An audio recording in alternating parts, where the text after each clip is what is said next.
You're listening to How to 20-something, the only podcast that helps both men and women navigate their 20s and learn how to adult across all aspects of their lives. We're going to be focusing on career, relationships, finances, fitness, nutrition, and all of the common challenges and obstacles a typical 20-something will face in this post-college life and what to do about it. I'm your host, Just Diamond, and I am the CEO and founder of Just Diamond Coaching, where I help young professionals get their shit together, gain their confidence, and own their life. No one prepares you for this adulting world, so allow me to help you feel like you are no longer a chicken running around with its head cut off, and that you actually know what the hell is going on and what your next step to take is. Welcome to How to 20-something.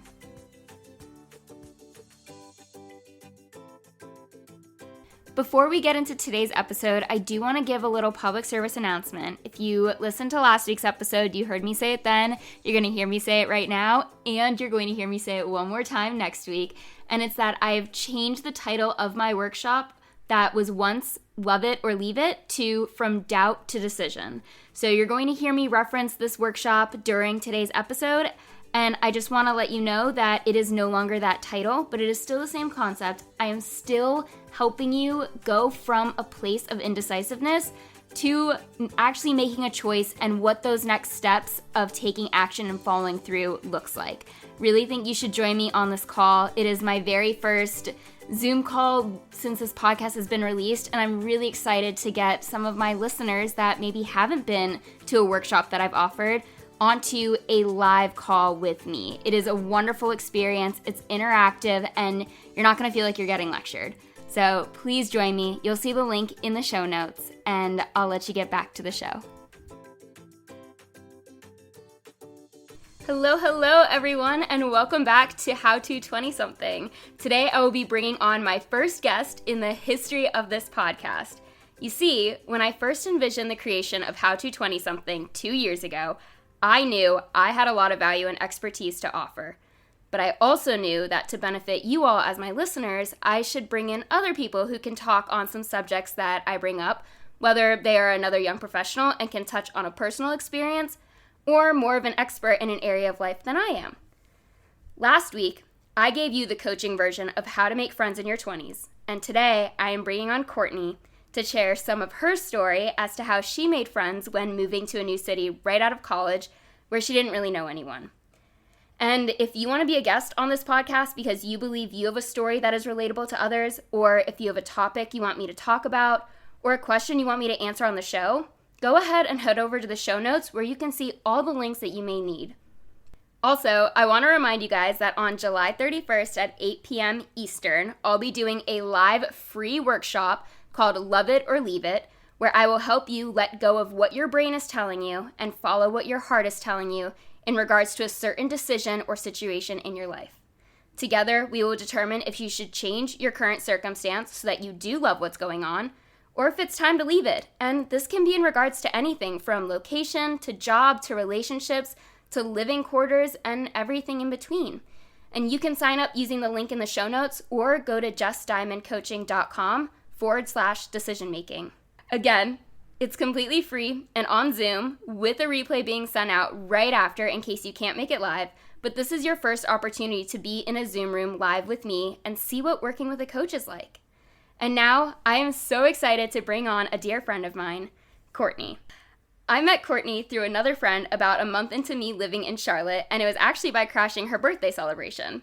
Courtney is a 24-year-old living in Charlotte, North Carolina, and she moved here after graduating from the University of Florida 2 years ago. She's a 3 cups of coffee a day person to get her through her career as a night shift nurse. When she's not being a labor and delivery nurse, Courtney likes to work out, travel, and hang out with friends. Courtney has built and grown many friendships within Charlotte and even integrated many of her friends from college and other cities into her family and friend groups. And Courtney is known as one of the best huggers that I have ever met. Hey Jess, thanks for having me here on the podcast. I'm excited to be here. I'm happy you're here, and I want to just start off with asking you right off the bat, was there anything that you did in particular that helped you make friends when you first moved to Charlotte that could be a helpful tactic to the young professionals that are listening? Yes, so I honestly got really lucky when I first moved here, meeting friends fast. I was sitting by the pool one day and met one guy, who found out that I went to UF and introduced me to his coworker that went to UF, and I joined their friend group. But I did have to initiate the semi-awkward step of starting the conversation with the guy at the pool in the first place, and that is something that was unusual for me. Coming from a place where in college, all of your classmates or sorority sisters are automatic connections for you to make friends. But in the post-college world, going up to people and starting a conversation, and even that first conversation, exchanging numbers, letting them know that you want to connect again, is way more normal. It just takes time to adjust to that and have some confidence to do it for the first time. I've now met so many people who met their friends in similar ways, like going up to them at a bar or at the gym or at the pool also. The culture of the place where you're living in might affect this a little. Charlotte is really a fortunate spot for this culture. I think because it's such a growing city and no one is originally from here, so everyone is down to make friends and it's become a very inclusive environment. Yeah, I think that's a fair thing to say about a lot of cities, which I know that most young professionals live in or around a city like that, so it's really reassuring to hear from someone else who's not me say that it is possible to make friends. You just have to make that little initiative and take the first step. So tell me, did you create the first set of plans when you exchanged numbers at the pool, or did you wait to receive a message first? I honestly was not planning that day on talking to this particular person at the pool. I was going just to suntan, I think, for like an hour or two, and I was with my boyfriend at the time, and we overheard what they were talking about, and somehow our conversations connected. But I've since used this story to tell lots of friends, like, this is a good way to start conversations and start making friends. Friends that have lived in other cities have asked me for advice about how to make friends, and this is a story I tell all the time. Yeah, and at what point after that initial interaction and you guys started hanging out and coordinating plans and lining your schedules up, did you feel like, okay, I have a solid group of friends here? That took a while after that. I didn't end up meeting with the guy from the pool or his coworker that went to UF for a couple weeks later, and then I did join their friend group, but I started becoming close to mostly guys first.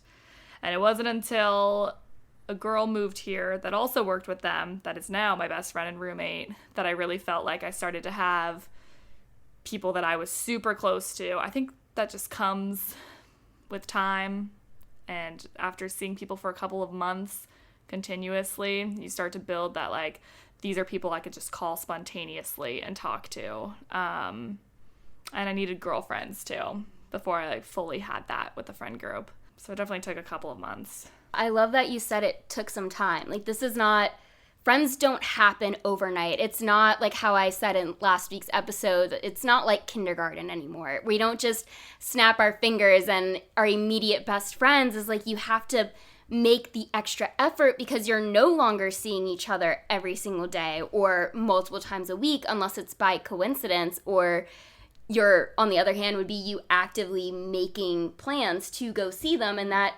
takes some trust, that takes some courage, and it takes time to build before you're feeling the reciprocation happening on the other end.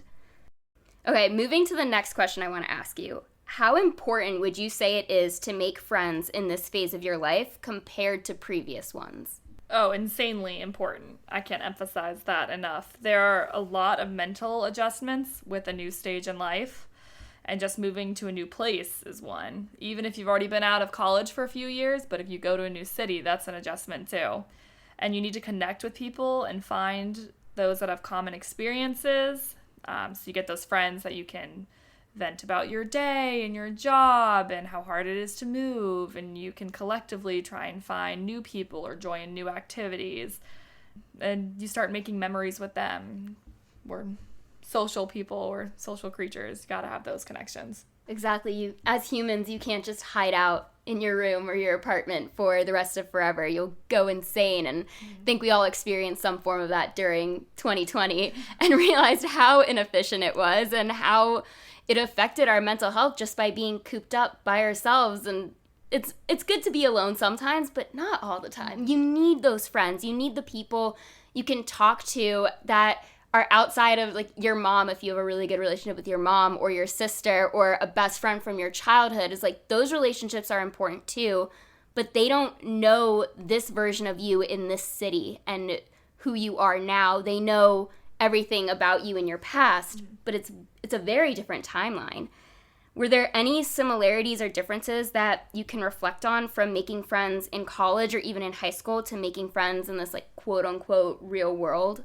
I kind of touched on this a little bit, but in college, I think that you make friends based on common experiences a lot, like who was in your classes and had your major, because you'd all be studying at the same time together when it was an exam week versus your free weeks, or sorority sisters had the same social calendar as you.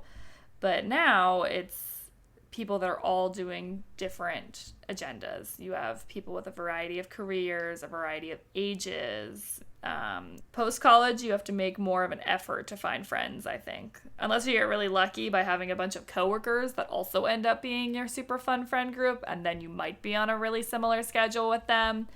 But I know you talked about this a little bit in your last episode. Having coworkers as friends can be great, but sometimes you want to put that boundary between your work life and your social life, so that doesn't always work out for everyone's situation. Or now we live in a world where most people are remote jobs, and you may not have those in-person connection with your coworkers, and it's still important, like you were saying, to have in-person connections, different than family members or friends. And yeah, I think it is just drastically different from anything that we're ever used to, which is what makes it so much harder. And also, as we get older, we don't like to try new things. We get a lot more fearful about doing new things, and with meeting new people, that all that fear comes with it, and a lot of insecurities start to shine through. I want to ask you, what is your best strategy for meeting someone new and helping them feel welcome and open to potentially becoming a friend? Like, I know you already give off this wonderful and calming presence, but is there anything that you feel you consistently do to make a new person feel comfortable with you and like they can trust you and become a friend of yours? When I'm meeting someone and trying to very much be inclusive or maybe make this friendship, I think that I try to find connections with them, whether that's, oh, you work in a hospital, I work in a hospital, or if they're an engineer, I know engineers, or if they just moved to town, I suggest a gym for them. I think I try and find similarities so that we connect, but also try to find something that I know that then would lead us to connect again. So maybe that's, actually come with me to the gym and be my free guest this week, and then that sets up us hanging out for the next time. Or if I'm saying, I have other engineer friends, we'll all go out to lunch this Thursday. So I try to actually start making plans and an initiative to see this person again. And I think that resonates with them, goes a long way with them, that I actually do want this to be a connection, not just a quick small talk. We've all had that, where people that we meet and we're like, we'll see you again, and we never do. Yeah, I even have to say I'm guilty of not creating plans with people. And I personally chalk that up to being an introvert. Is like I'm very scared to take that step. And it also comes up with the fear of rejection, of knowing that, like I mentioned last week, that person says no.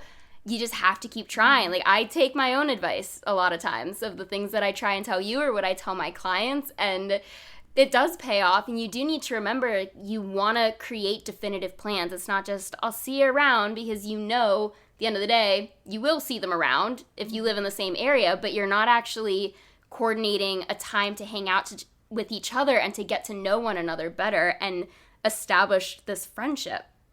And this actually reminds me of when I first met you and you invited me on a girls' trip to Nashville to visit some of your high school friends, and I went, which looking back is kind of crazy, but I felt an immediate trust in you, and it felt very comfortable going, and it just goes to show, like, you're a perfect example of you creating plans with me. Yes, this was a trip to a different state, which required me being like 7 hours in a car with you, but it was still you making an effort of like, I like you, I want to hang out with you, you should come on this trip with us. And one thing that's amazing about you is you have a lot of long distance friendships. So while we're mainly talking about making friends in a new city, I mentioned in last week's episode that Barney reminded us to make new friends but keep the old. So is there anything that you found to be effective when it comes to maintaining your long distance friendships during your 20s? And technology and social media make it easier to stay connected, but is there anything that you make sure that you do to keep the friendship strong despite the distance? I think it has to come from both sides. To keep up with my friends that don't live in Charlotte, I'm intentional about texting them when I see something that reminds me of them, or like I just saw an ad for a company that you work for, saw this TikTok with best spots to eat in Atlanta, and I'll send it to my friends that live in Atlanta. It's just small things like that will only be maybe 2 or 3 texts back and forth, but just lets them know that I'm always thinking about them. And it keeps us texting maybe just once a month or once every other month, but keeps that conversation, that communication open. And I like to use my longer car rides or days where I'm cleaning all of my apartment to actually pick up the phone and call them. I think it's hard to keep these long friendships if you don't talk a lot, because whenever you do talk, it's going to be probably an hour-long conversation, and we don't always have time for that. So I try to spend things like car rides or days where I'm taking a long walk or cleaning my house, and I know I'll have an hour to talk on the phone. I think my advice to people would be find times when you do like to talk on the phone. For me, it's being in the car. I love to talk to people when I'm in the car. Use that to talk to them. And I'll even text them in advance, like, hey, this Thursday, I'm going to be in the car for 5 hours between 12 and 5. Can you talk when you get out of work at like 3 or 4? And so that they know to also plan time then. And because everyone's busy and it's not easy to do those conversations, knowing that you and that friend are okay with playing phone tag for a little while sometimes, or just texting small updates rather than both being able to do the long phone call all the time, goes a super long way. Yeah, the tag team is real. I have a friend that lives in LA, and she'll call me and I'll be in the middle of something. So I'll call her like 4 hours later and she'll be in the middle of something. And before you know it, like 5 days has passed and we're still phone tagging each other. And we're like, okay, this Sunday we will call each other. We'll be ready. And I think like we're just starting to see a pattern with you and how you establish your friendships is you're taking the initiative. You're actively putting action behind your words to maintain people into your life that are important to you. And do you ever feel like it doesn't get reciprocated in the same way? Or if it doesn't, like how does that affect the way that you show up in those relationships and those friendships? That's a really good question. That has happened. I saw this with both going from high school to college and then college to graduating. You'll find people that you are always reaching out to first, or people that maybe some of your recent texts and phone calls have just gone unanswered a lot to. And you'll see who's not ready to put in the work from their side too. And this took me, honestly, this took me a long time to get used to. This is something I'm still working on. Being okay with that. That people will sometimes come in and out of your life. And there's not any bad feelings towards these people that we've lost touch from. It just happens. But I can't just be sending texts, and there has to be 2 people to pick up the phone and have a conversation. So it just happens that you might fall out of touch with each other. And every once in a while, maybe you'll still reach out to them, but it just does happen sometimes that people lose touch over time, and you lose some relationships, or they're just not the same as they were. Honestly, you're not living in the same college town anymore where they're a 5-minute walk away from you. The relationship has changed, and sometimes that means everything about the relationship changes. Yeah, it's a hard reality to realize. I mean, you go from seeing someone every single day or having them around the corner to potentially being on opposite sides of the country. And you do have those types of friendships and relationships where you could go several years. I know I've gone several years without talking to some people. And then the second we pick up a phone call or we see each other, it's like no time has passed at all. And then there's the other end of that where at some point, you know how they say like at some point your mom picks you up and that's the last time she's ever going to pick you up? It's like at some point with some friends, it's the last time you're ever going to talk. And it's not that there was a falling out. It's just you grew apart. You got too busy in your own lives. And it's serves as just a nice reminder to make that effort and to remind the people that are important to you that they are important to you, and to keep kind of like showing up in their lives, even if it's not always getting reciprocated. But it could just be a friendly, like, hey, thinking about you text, just to know that they're at the top of your mind. And over time, they'll probably send something similar back. Or if they don't, like, know that you did what you could to maintain that relationship. It's not always going to be rainbows and butterflies with different friends that you have throughout different phases of your life and different locations as well. Yeah, you're right. You find what works for you and your friends individually. Like, you have those friends where you only talk once every 3 months, and that works for you guys and your childhood best friends, and like no time has passed. And then for the ones that don't always reciprocate back a lot of communications, like you were saying, you do know that you did what you could, and that's staying true to who you are as someone that wanted to keep in touch and be someone that reached out. But your time gets really precious, you know, and your 20s, you have all these career stuff, you have your finance goals, your fitness goals. You get busy very fast, and you'll learn to spend time investing in people that also give something back to you too, and in the relationships that matter to you. And those will be the people where things are reciprocated more.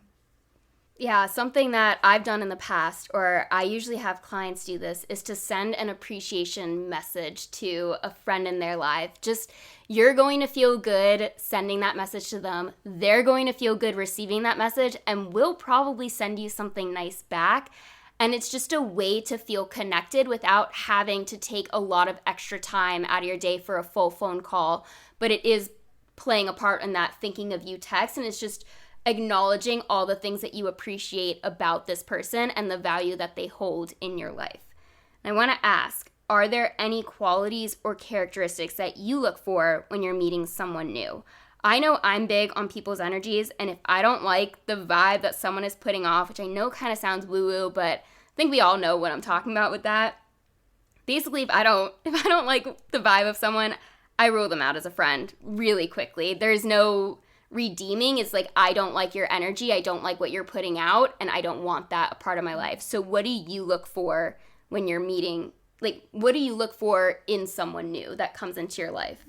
I completely agree. I like what you said about it being a vibe. It's hard to explain what it is, but you can tell, I think, when talking to people, if this is going to be someone that's really interested in seeing you again or not. It's them asking questions back, the body language that they give when you say, like, hey, can I get your number and let's meet up again and talk about this. You can tell if they're like, or they're like, yes, oh my gosh. And I'm definitely look for people that are inclusive, that are down to try different experiences, and honestly, a lot of times a flow in the conversation is a good sign for me too. Like it feels natural somewhere. Maybe there was a push to first initiate the conversation, but then once we get it going, it feels right.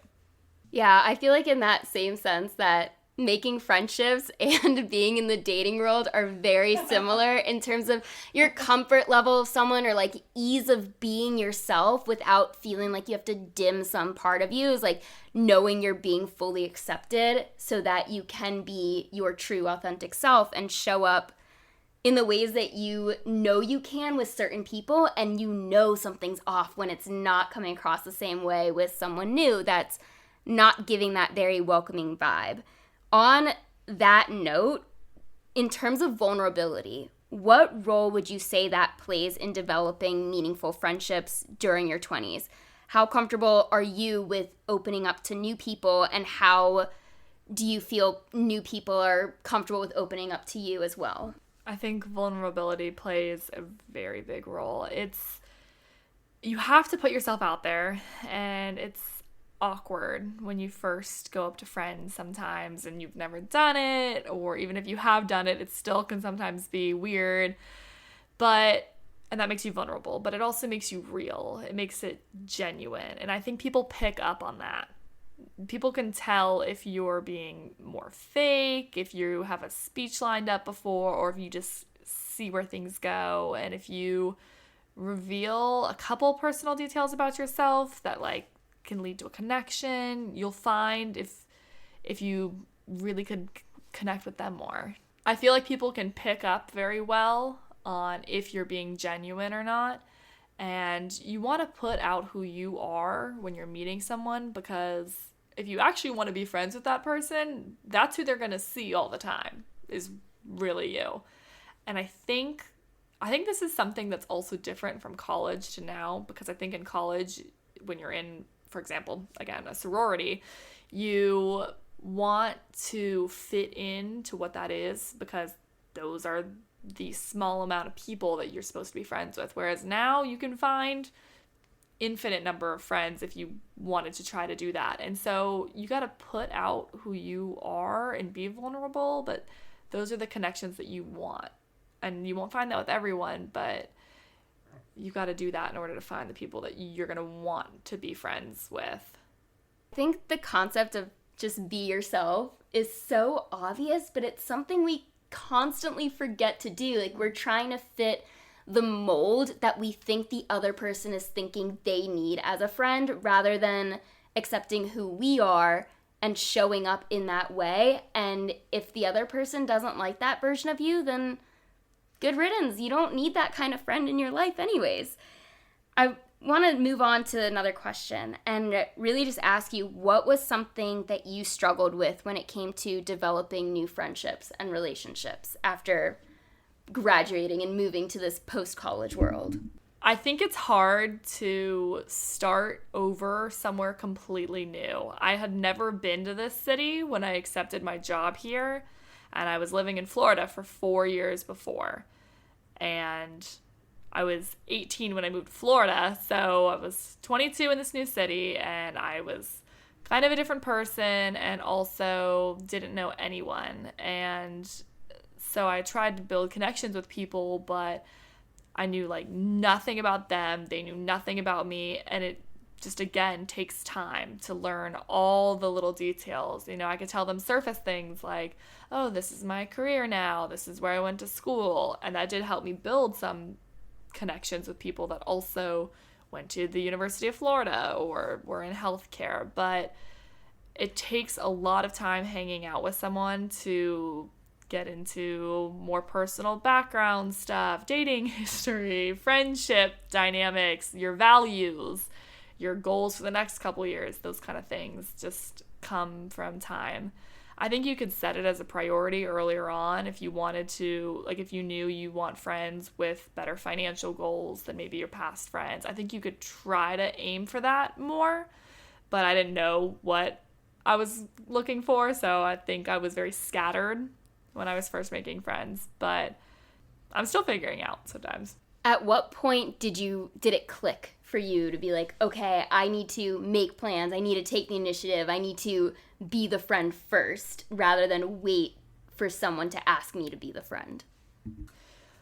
So when I first moved here, a lot of my friends that I first made were a little bit older than me, and they were already an established friend group, and I started meeting a lot of them at once, and then I started meeting side friends, and then I also started my job a couple weeks after moving here, and I met coworkers from that. Basically, I met a lot of people in the span of like 2 or 3 months when I first moved here, and it started catching up to me that after like 7 months or 8 months of being here, that I had met a lot of people, but I didn't feel close to many of them. There were a lot that I would see maybe once a month or maybe once every 3 months, just getting dinner or cocktails or going to get coffee with or on walks. I wanted deeper relationships, and that was finding a couple people that I reached out to more and less in group settings, more one-on-one, and was very intentional on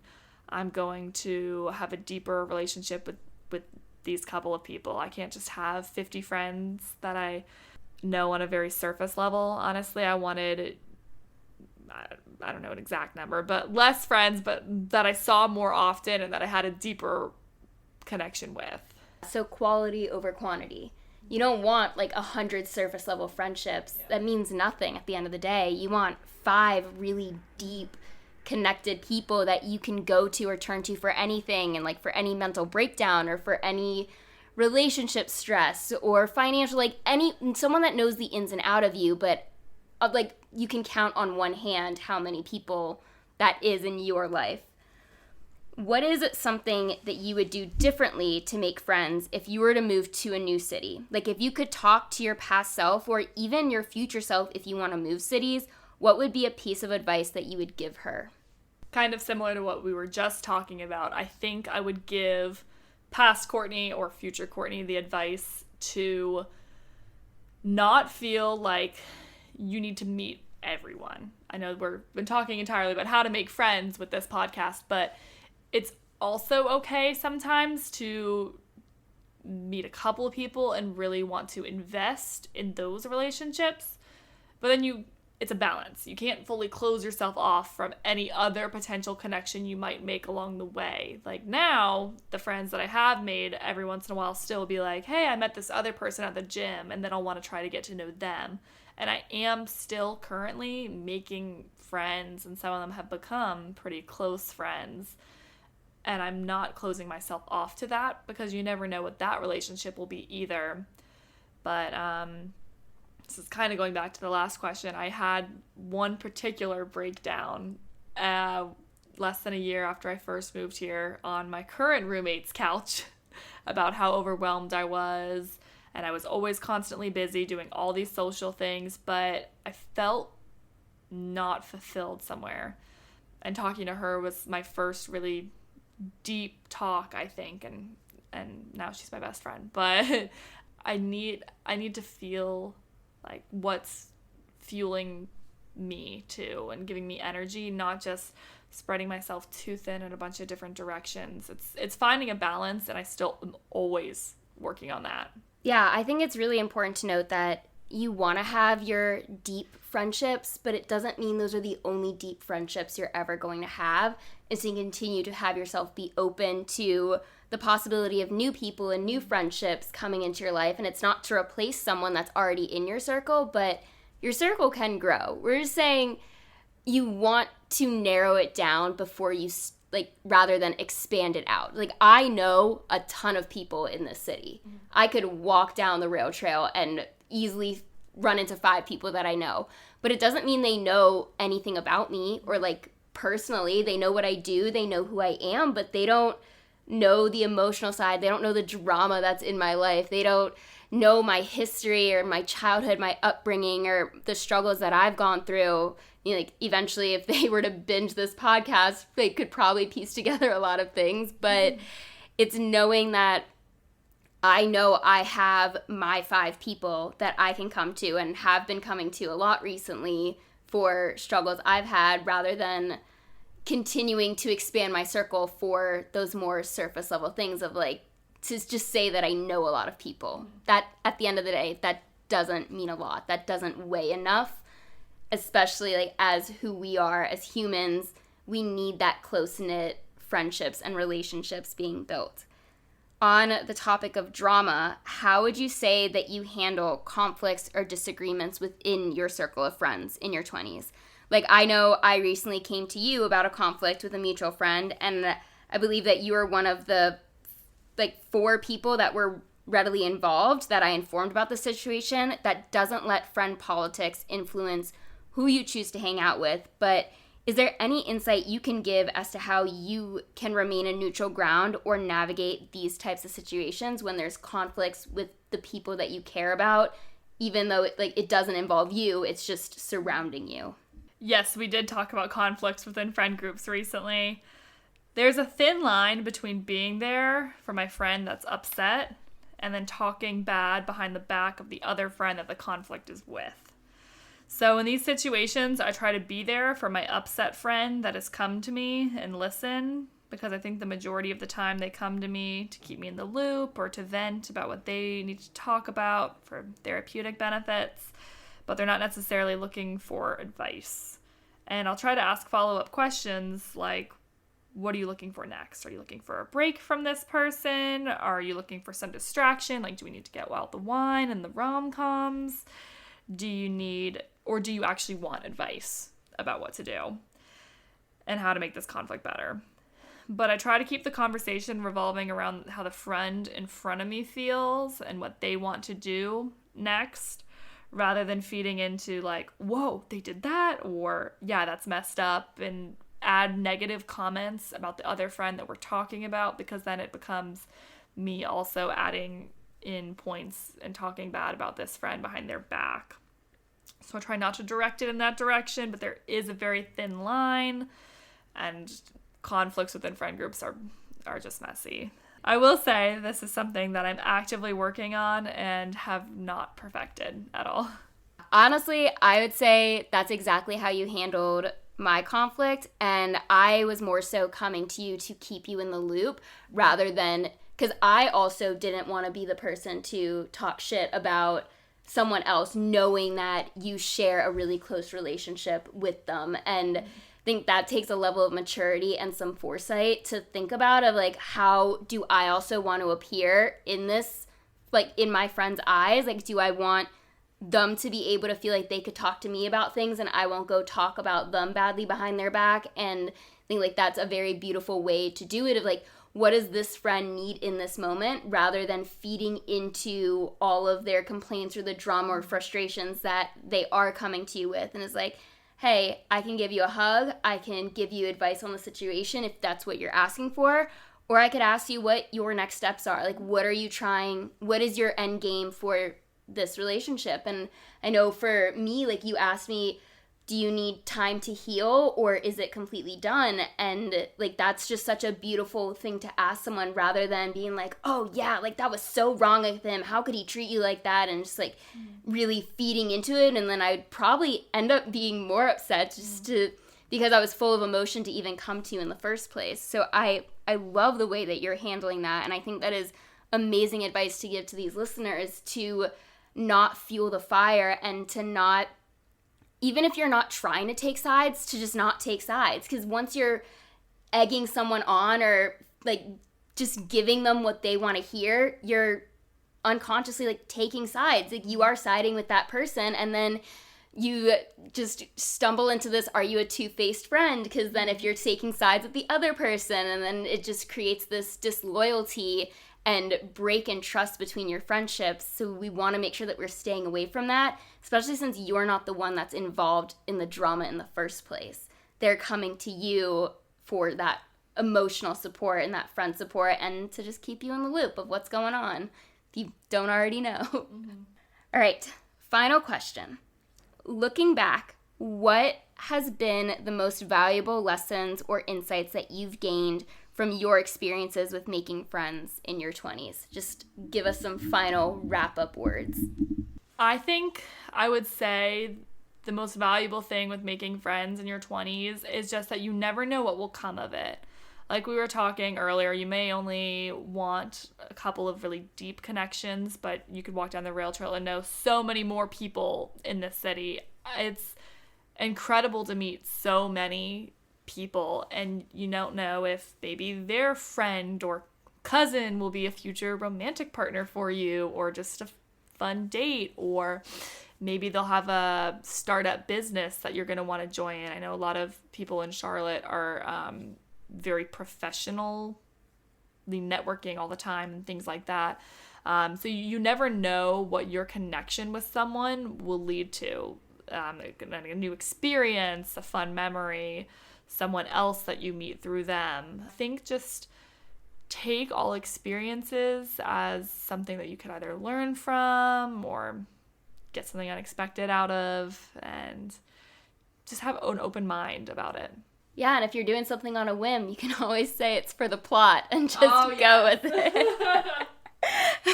All right, wow, this was so great. Thank you so much for giving your insight into making friends in your 20s when you're new to a city. And here you are 2 years later, you just celebrated your birthday with over 30 people who came to show you some love. And I know like your close-knit people were there, and then just people that you've touched along the way that love you and support you and wanted to celebrate with you. You are one of my favorite people that I've met in the city, and I'm so grateful for our friendship and for the value that you've provided to my listeners just now. Jess, thanks so much for having me. It was so good to be on this. You are doing so great with your podcast. I'm so excited for you. This has been so awesome. Yeah, well, there you have it, a different perspective as to how you can make friends in your 20s.